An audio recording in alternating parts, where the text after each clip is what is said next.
The basics of wealth creation అంటే మన ధన సంపాదనకి ట్రెండ్ను ఫాలో అవటం కాదు. We should understand the trend and we should be ahead of the trend. దానికి the answer is also pretty much simple. Wise of everything. ఎందుకు ఇలా జరుగుతోంది, కారణం ఏంటి? ఈ రోజు మనం మాట్లాడుకునేది మీకు శాలరీ అనేది మంత్ ఎండ్ మీకు క్రెడిట్ అవుతుంది మీ అకౌంట్లో.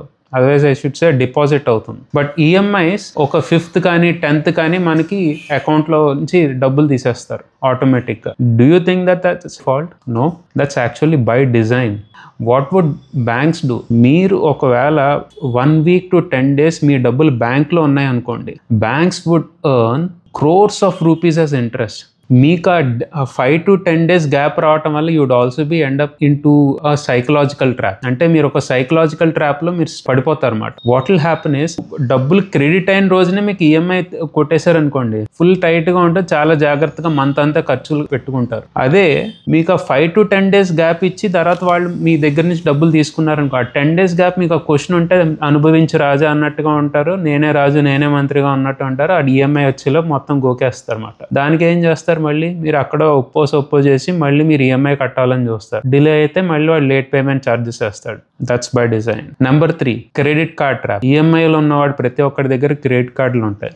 And understand, credit card is one of the most favoured instruments for the bankers. మీరు ఒకవేళ లేట్ అయ్యారా, they will be charging you very high interest rates, something like 20 to 40% per annum. అది మీకు తెలియకుండా పడతాయి. And processing charges and everything will be much more higher. ఏమవుతుంది, నా దగ్గర క్యాష్ లేదనుకోండి, క్రెడిట్ కార్డ్ మీద కడతారు, మళ్ళీ నెక్స్ట్ మంత్ వస్తే చూసుకుందాం అనుకుంటారు. ఆ నెల వచ్చేసరికి మళ్ళీ ఈఎంఐ కట్ అవుతుంది, ఈ క్రెడిట్ కార్డ్ బిల్స్ అవుతాయి, బట్ వచ్చిన డబ్బు అలాగే వెళ్ళిపోతుంది, మీ దగ్గర 0 ఉంటుంది. These are all the trends that are happening right in front of your.